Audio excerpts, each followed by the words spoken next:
Dak and the Cowboys offense tried to keep New Orleans in it.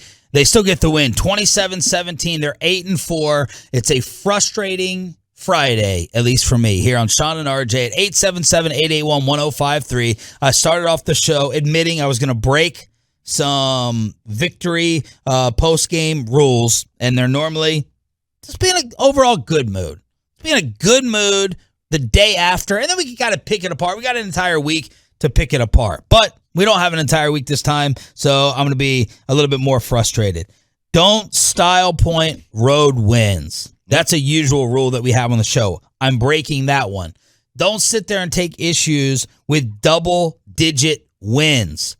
I'm going to go ahead and violate that as well. Does Dak Prescott get a star down? Oh, my gosh. 26-40 for 230. It was kind of the opposite of the Raider game, I feel like. He was okay in this one throughout, and then at the end, awful. Where in the Raider game, he was like, throughout and turned it on late. But his QBR was a 38.3. He had an interception. It could have been 2 late.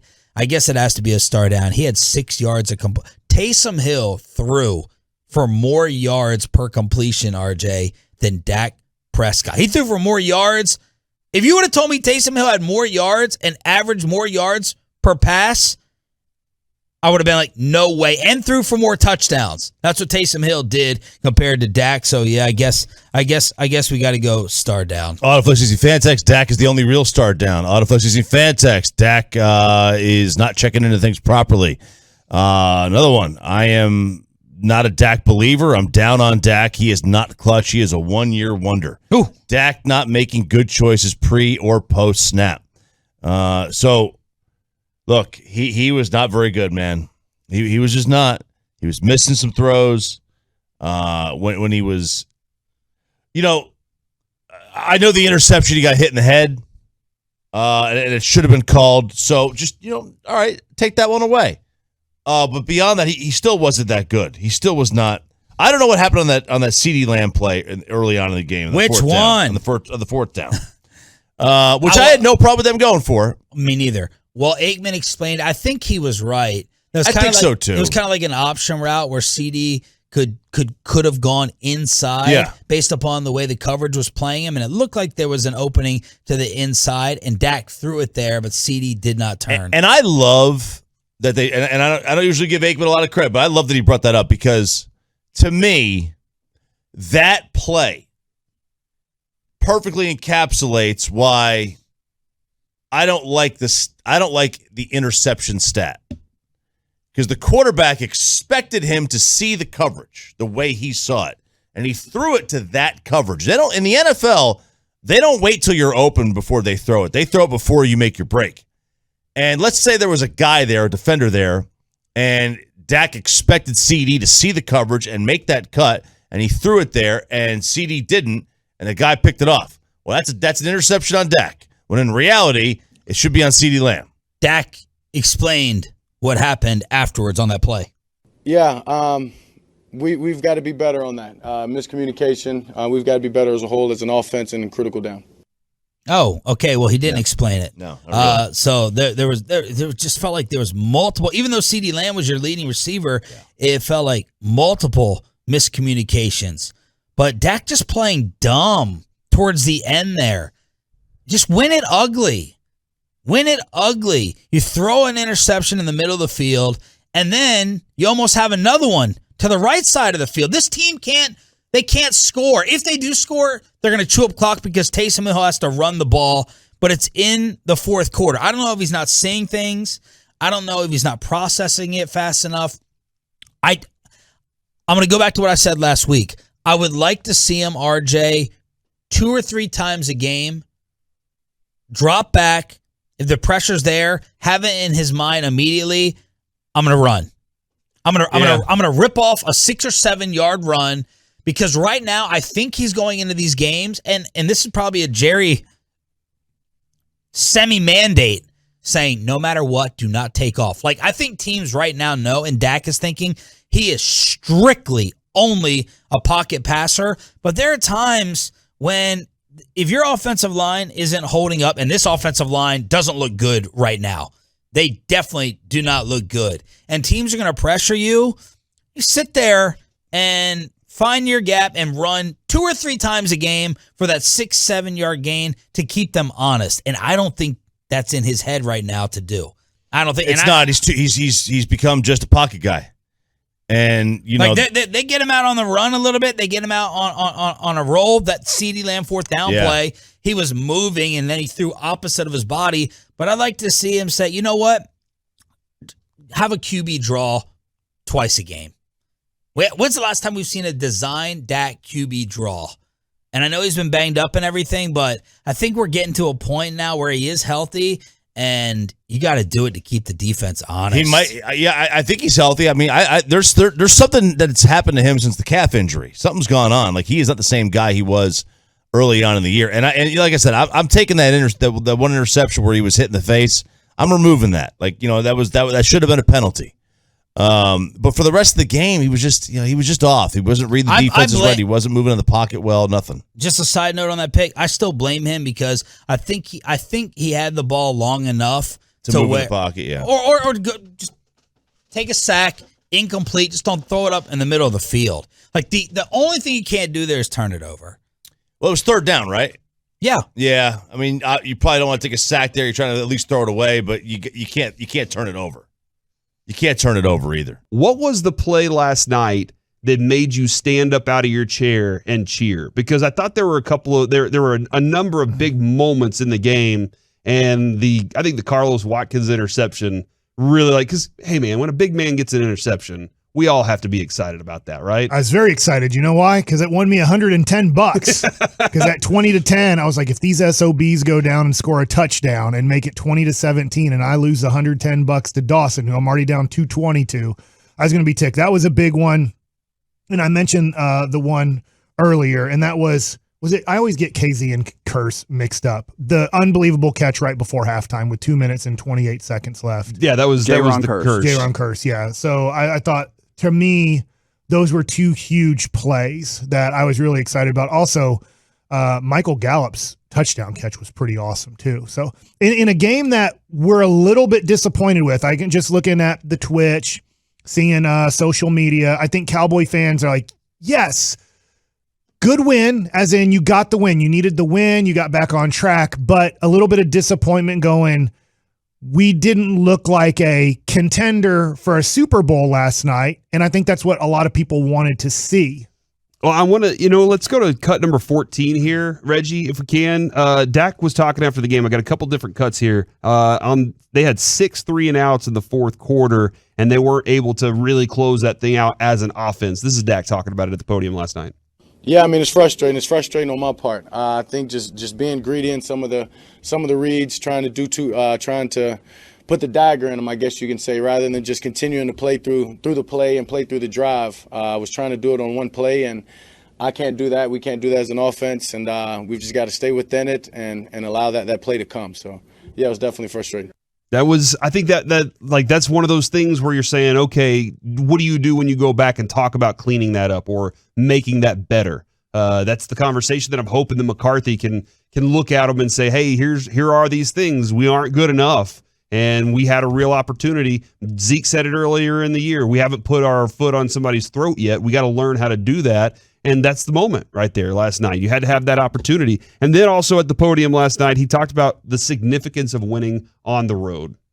Yeah, I mean, as I just said, credit to Dan Quinn, all the coordinators, Kellen, himself, Bones, and all the leaders and just guys on this team that played a huge part in making sure that we're able to fill that void. And then just coming on a tough atmosphere in the road crowd here in New Orleans. And I also credit the Cowboy fans for traveling well and making this a great atmosphere. All the Cowboy chants and just knowing that we were well represented felt good. I know the players felt it, and so it was huge. It was great to break the skid and just to get back rolling. They had a lot of things, Mike, last night that they had to overcome. Still, we talk about their offensive line inconsistencies, trying to get some guys back into the fold because Amari Cooper's been missing. So you had to overcome that. And then you're without your head coach and multiple coaches. Mike, I don't think we talked about this enough yesterday. who was in charge of the offensive line yesterday? Philbin was gone. So, like, who was the guy that was going to the sideline with them and saying, all right, here are the conversations we have to have? I don't know. Zach Martin is what Broadus said in the pregame. He was like, Zach Martin's going to be that guy. Lead it. He's going to be the coach. Yeah, he's going to be the one that pulls them all together and says, all right, let's figure out what we're doing here. So, that's another thing. When you're missing your offensive line coach, what are those discussions? Who is that guy that's leading that charge there? After the game, let's go to cut 22 here. Dan Quinn hopped up on the podium, and they said, was this, because we've been discussing it all morning, was this an ugly win? Well, I think at the end, it's just a matter of the resiliency. Not every game is the same. And tonight we knew going in this was going to be a fight and this was going to be a battle. And it certainly was. So we were coming in ready to, make sure we were ready to get it on and with physicality and aggression. And we said if it took all night or longer into overtime, we'd be ready to go however long it took. And we got some excellent leaders. You guys could hear the way Dak talks before the game to the team. It's one of the most impressive things that I've been a part of. So the leadership, the commitment, these guys battling for one another, you can tell they've got a unique brotherhood that ties them together and they're allowed to fight together. And so it's really cool to see. What do you think about that? The unique brotherhood that ties them together? Because I do believe, like, losing your head coach for a game, having to overcome adversity. I think when you overcome adversity as a group, you find out a lot more about yourself. I don't know if y'all agree with me on this. I think it was Seneca, BC is the quote, is to see a man truly succeed is to see him struggle through adversity. And whenever you come out on the other side, usually you're supposed to be, battle worn, tougher, better for it. And that's kind of what I'm hoping is the outcome on the other side. I keep hearing Micah Parsons in the New England game telling everybody on the sidelines, guys, if we win this game, look at all the stuff we had to overcome just to get the win. This is huge for us. In that locker room, maybe the fans don't believe it, but in that locker room, they do believe that what they're going through is making them better. Yeah, I hear you. It has relevance. I don't want to. It does have relevance, and it can be good at times. That can be more high schoolish than professional. Professional, it's a little bit different, obviously, than maybe your high school type of situation. But I played on teams that they had much better chemistry. We really sacrificed and cared for each other. It's very tough in professional sports because it is about your family now. Yeah. It is about whoever you're supporting, including yourself, that's really number one. I don't want to get off a tangent, but like when somebody says, would you rather have a Super Bowl or a World Series championship or $10 million more dollars? Almost every athlete would say, I want $10 million more dollars, unless you made like so much money that at that point, $10 million doesn't mean that much to you, but you can always give a number that'll say, yeah, you can take away a championship if you want to give me $100 more million. Yeah. Like, okay, I wasn't a champion. I got $100 more million. Fine. Deal with it. But I would say that this seems like Parsons, to your point, is already becoming a leader as a rookie. And I'm not saying he's the leader. Honestly, probably the leader is DeMarcus Lawrence on defense, even though he hasn't played except for last night for the most part this year. I think that they can maybe rally around this, but talking to former NFL players, you always celebrate the win. But on Monday, there's nothing you can do about the film. It is what it is. And I know I get religious here, but it's kind of like when you die. You don't get to explain to God what you did or didn't do. It's kind of like, here's the film. We saw it. Here's the film of your life. Let's discuss why you made these decisions or what you did here. And that's what today is about. Yesterday was about adversity, overcoming, winning, celebrating. Today, there's going to be some positives on that film, and there's going to be, we all watched the game, there's going to be negatives that they have to get better at, because if they don't, being a good coach at times, I think, is when you win, yes, you praise, but you make sure that they know it wasn't a perfect game. There's things that will get our asses kicked. If we play Tampa or Green Bay or Arizona or LA, whoever it is, you're going to lose that game if you play that way. And sometimes when you lose, you got to say, hey, we stunk, we deserve to lose, but look at these things that we can build on. Yeah. So, I know, I think Bill Parcells talked about that too. Sometimes for wins, he wouldn't praise as much. Yep. And then with losses, he would make sure that he was praising a little bit more so they wouldn't get their dauber down so much that they felt like they couldn't win the next game. Yeah, from the there are lots of texts coming in with that moment that made you stand up out of your seat and cheer. From the 214, the best play was Watkins with the pick six. There's nothing better than a big man getting a TD, Dallas and Frisco. And then I like this from the 817. The best moment was the thick six by Carlos Watkins. So that's what we're going to call it now. If a big man gets a touchdown, if let's say Connor McGovern does get, or whoever's in the backfield is the big guy, does get one of those touchdowns, we get to call it the thick six or the thick touchdown, something like that. I like it. From the 214, Taysom Hill's Tony Hawk Pro Skater jump. I was scared for his life when he did that. When Taysom Hill jumped over the defender, and like it was an amazing move. They protect you so much though, because if you do attack when he's in the air, they'll say, well, he was unprotected or whatever and give you a 15-yard penalty. Are you serious? No way. Yeah, if you launch. Oh, yeah. If you launch at them, and I think a lot of guys do more hurdling now because you're more protected by the rules. Yeah, but man, the rule itself, that's fine. But when you're in the air and if somebody does hit you, like so many things could happen. Luckily, for him, both feet hit the ground before he got hit, and it wasn't that hard of a hit. It was still, for us, yes, I probably wouldn't have got up. But for an NFL player, it wasn't that hard of a hit. From the 760, Micah Parsons' sack on Taysom to knock the Saints out of field goal range was the moment that made them pop up out of their seat. From the 828, I yelled when Dak threw that rope up the seam to CeeDee Lamb on third down. Was that the one that stuck in his arm, in his elbow? Like we just couldn't stop talking about last night. It looked almost kind of like Troy Aikman. Yeah. If you didn't get to see Troy Aikman play, not that he'd do that every time, but you just see him just put a bullet right into like whoever it was, his chest right there. And that was one of those passes where you watch Dak do that and you're like, he's back on track. Yeah. Like, this is, oh my God, what an unbelievable pass to fit that in there and do that, you know? And then a few plays later, you're like, but how did that throw go so bad? Yeah, it just seems it's weird kind of how clunky things can be sometimes. And I think that's the word that I'm going to use, clunky and wonky. My wife loves the word wonky. And that's kind of how it felt a little bit. But like, again, that was an amazing catch by CD. Dak put it in the pocket. He slid it right in there. But the ability to make that catch and continue running the way that CD did was very impressive. From the 817, Gallup's touchdown catch, also because he's on their fantasy team. That touchdown catch, I think guys are so good now at the toe drag, at getting their toes down. It's amazing because I remember seeing a feature on Chris Carter back whenever he was still playing. And they were like, this is what this guy does so well that nobody else in the NFL does as well as him.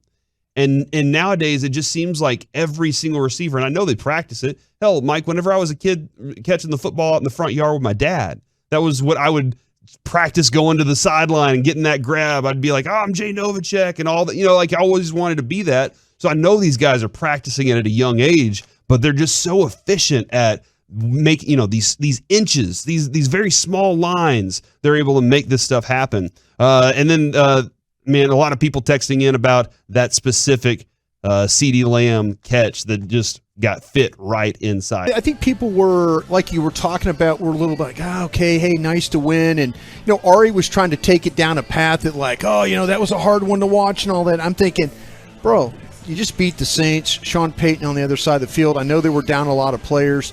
That crowd, the stadium, you don't win at that stadium very often. It's kind of a hard place to play. And I was trying to take the approach of like, hey, be grateful you won the game. It was going to be an ugly game. We talked about it all week long up to it. So most part, I think the fans were happy for the victory. But I think like we all do, they have questions about this football team going forward. Yeah, I think there's things to be happy with, lots of things to be happy with. Tank coming back, Amari Cooper coming back, making plays, helping the team, Micah Parsons, Trevon Diggs, a lot of good things happened in the game. But the passing offense that we're hoping is going to carry this team on a deep playoff run is still absent. And you have 5 games to go, pretty sure it's going to get figured out, but man, time keeps going, and if it's not for the pick 6 and the running touchdown, you end up with 13 points, which would have been right along with what you've been doing against the Saints in your previous 2 matchups. So I do see things both ways. I definitely see things both ways. Yeah, and I think the pick 6, like you're not going to get those very often, but like I'm not going to discount that you had a long running touchdown because that's just part of offense, right? You run, you pass, you score. Especially against them. Right. It played out perfectly like how we were talking about it. And I think that's I'm pulled in multiple directions from this game because number one is 6-point spread. You won by 10. Could have been 17 if you weren't just sloppy tacklers at the end of the game. Let's not slap at the ball at the end. Let's try to get Let's the guy go on the ahead and ground. tackle the guy. Let's get the guy on the ground. It'd be nice. So you got a double-digit road win against a good defense, and I think part of me gives them credit for a lot of the plays that they made because I went back this morning and wanted to look at the passing offense and see, because my things as you go forward is I want to know what went wrong in a game, and maybe you guys can tell me at 877-881-1053 on the Autoflex Leasing fan text or in the Twitch for our Twolos at Dallas Fan Cam, is I want to know the ones that are bigger than that didn't go well today, right? Like what could be systemic, what could be something that you're like, oh man, they better figure that out. And so the first thing I wanted to do was go watch Dak throw the football, because to me the worst case scenario would be Dak's hurt and I'm worried about him throwing the football. And I actually think, despite the stat line, that he threw the ball really well. He didn't always make the right reads, but he threw it really well. So my number one was, I think the quarterback is fine. That was my number one.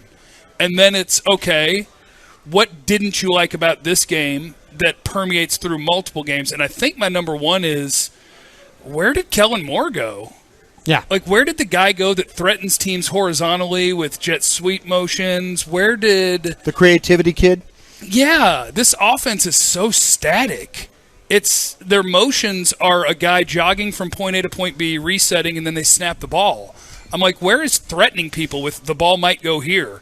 Where is getting the ball to the edge? I think they ran the ball outside 2 times total. One was a 58-yard touchdown. One was a 10-yard gain. 3 times for 71 yards. Okay, and the rest of them are 1 yard mashes into the middle with no motion, man. And I'm just like, where the hell did Kellen Moore go? Do you think he's compromised with his offensive line, the influx, all the switcheroos, the fact his receivers, he wasn't playing with CeeDee Lamb, he wasn't playing with Amari Cooper. You know, he's like, okay, I have to play this way with Cedric Wilson. I have to play this way with Noah Brown. You know, I can't do a lot of things that I want. Bother the good coaches. No, it really doesn't. But maybe he has to. And this is going to sound terrible because I don't mean this in disrespect to the players. You almost have to dumb down things. That you're like, listen, if I throw a lot of things, a lot of movement, and ask a lot of these guys, I'm just throwing it out there as a possibility. Sure, I mean, I think you want to think the biggest problem is with this team is their offensive line. Yeah, I think that's the biggest problem with this football team. The quarterback doesn't look completely comfortable throwing the football. He was accurate in some of those throws, like you said. I don't think the numbers showed you really how well I thought he played. You know, because that's a tough place to play. But this offensive line, which for so many years we talk about as being the strength, right now is a little bit of a liability because they don't get movement up front. They don't always protect. The quarterback does get hit. You know, the plays that Kellen Moore, it's really hard to call ball plays when your offensive line is not doing anything up front. Yeah. You can look down at that play sheet and say, okay, hey, let's throw a toss sweep here. They really don't have to hold their blocks all that long. If we could get somebody on the edge, maybe things will work out. We've seen this team run the ball early in the season when Steele was the right tackle. Down block Steele, pull, everybody. You're not asking people to win blocks one-on-one. And I think with this offensive line now, they're not doing that well enough, and they're not winning blocks well enough in the passing game, and I think that's affecting sometimes how they're throwing the football. Okay, I really like that explanation. I'm cheering for that to be the narrative. But you're not buying it at all? Well, let me ask you a couple of questions about it, because earlier in the season they're on a 6-game winning streak with Collins out, and then Tyron Smith is out. They keep winning for a little bit. Yeah. Same guys were dominating. I think it's really to the opponents you're playing. I think that they get bullied. They've been getting bullied by defensive tackles, and they've played teams that have really good Mike linebackers. Yeah. The ability to run and to beat. You know, that's what we were talking about. Early in the year, who was playing left guard? King of the Holders was playing left guard. But King of the Holders can get to the second level and at least bump somebody to like make it, get the ball up the field. Maybe the holds that he was getting away with was the secret ingredient. Bingo. I'm just telling you, the thing about Zach Martin, when he wears white gloves and gets his hands inside on those white jerseys last night, I guarantee you Zach Martin held every single play last night because he's really good at it. When you're McGovern and you're kind of bad body balance, but you're a strong guy and you're kind of off, you're going to get those things. It happens to Connor Williams too. But I think now that Tyron Smith playing left tackle, they need to go back and reevaluate what they're doing at left guard because they've got to get somebody up on those linebackers to give them a shot. I think quite a bit of it is Dak not taking the yards and the defense. He won't run. The defense, I know that. And now the defense is playing him in a way that he hasn't troubleshot yet. Yeah. So he's going to now have to troubleshoot. How do you beat these coverages when you don't run? Yeah. Which was always your trump card, and it's going to be a learning curve for him. Let me throw this out real quick. I was talking with my buddies in Seattle earlier because they're going through a similar conversation about Russell Wilson. Right. What's changed with Wilson? No designed runs, very few escape runs. And they see it in how it impacts the offense. And we don't want to take anything away from Dak or Russ as a passer. But the ability to run threatens the defense in a way that makes everything about your job easier. I'm waiting to be proven that Dak can play at that high level without running the ball occasionally. I came on this show and told you I felt like Dak Prescott is going to take the ball and run over somebody again. I just thought it was in his DNA. But you're talking about Seattle and you're talking about the Cowboys. What's the common thread between the two quarterbacks? They've missed time because of injury. Yeah. All of a sudden, it's like, well, man, you know what? I can't run. I might get the busted hand. Oh, I can't run. I might get horse-collared, and they break my ankle again. Yeah. I think there was time that in the first drive of the game, when Dak, he has a chance, like the second play of the game. He goes back. That thing opens up. They're in man coverage. That thing opens up wide. And he stops and throws the ball into a tight window throw, and it's incomplete. Good play, but it was an accurate pass, just a good play. But Dak Prescott run for 8-10 yards, get down. I was adamant that he was going to go back to being that rough and tumble and bull you over type of guy. He really doesn't look like he has very much interest in doing that right now. Yeah. And I was talking with, like you said, Joe, I was talking with some scouts last night with the team, and I'm like, they were asking me, like, do you think Dak is not running because of Dak, or is somebody telling Dak not to run? And these are scouts asking me questions. I bet it's people telling Dak don't run, especially after when he came back to play at the goal line. Well, Jerry's well, we got to be selective in how we do this and all that. Right. And don't take the aggressiveness away of a guy who plays a rough and tumble style of game. Yeah. Well, especially not in the playoffs. I don't know about the regular season. I mean, if you got to win a little bit uglier, if you're giving him more reps learning how to play quarterback without running, maybe you continue down that path, and in a couple of seasons, he can be the stationary quick release quarterback. Those happen in the NFL, usually at a very veteran level when you can't run at all, and you're like, I got to get the ball out. So you figure out against press coverage and against coverage that knows you're not going to run, how to complete those balls, how to throw guys open. And I do think that that's the final or the next evolution of Dak Prescott's career. Like, listen, you've heard me all season. I think he's a top 5 quarterback, but being that and being the guy that has the answers for every defense is different. And it's a journey. Yeah. Most guys don't get to it until their early 30s. He needs a healthier Amari Cooper. He really does. Amari's really big for them. Yeah, Amari. Even the plays when he's on the field are better. He had 2 catches. The one he had for 41, and then he had the one that went for no yards. But those were the only 2 he had. But think about that. The plays that he's able to make, the slants and things like that, that's the kind of thing. You need him to be healthy, but he hasn't been healthy all year. That's the problem. We were doing Corey and Reggie were doing a watch party at, what was the name of that place? Will Call. Deep Ellum. We're at Jackson Beer Garden right now in downtown Dallas, and it's awesome. Come see us. Yeah, please do. And Amari Cooper was just in the game, because every time they line up, I'm looking. I'm like, oh, Noah Brown's in the game. This sucks. And then Amari Cooper's in the game. I stood up and I started running around the bar. I was like, guys, Amari's in! And they snap the ball and they throw him the deep down the middle kind of big gain. It's like, it's so much different when that dude is in the game than when he's not. And I tell you what, Malik Turner needs Noah Brown snaps. Yeah. Like that dude, even Marshawn Lattimore's like, I've never seen this dude before. Yeah. And when he ran that little outside comeback, comes back to the ball. It's like he's got separation on Marshawn Lattimore because he's like, oh, this guy can kind of move. This guy's moving. Yeah. And he got some separation and gave you an easy completion. Yeah. Noah Brown is a plotter. Yeah. We need if we're going to have a fourth wide receiver, Turner. I want Malik Turner. Yeah, I think that's, especially when Noah Brown was fighting the football there at some times. And, that's when, all of a sudden it's like, but he made a couple of plays last night. But you're right, Turner, he's usually the guy that has like the off-colored cleats, like he borrowed them from somebody to play in the game. Yeah. Like he didn't have his own cleats. He's like, hey, I've got these pink ones or these blue ones or these gray ones or whatever. And his cleats are different. One's an 11 and a half, one's a 10 and a half. But you're right, though, him coming back to the ball squaring up. And Dak, you see it from the end zone camera. Dak is looking right at him, and he fires the ball. Good hands catch, boom, get up the field, get what you can.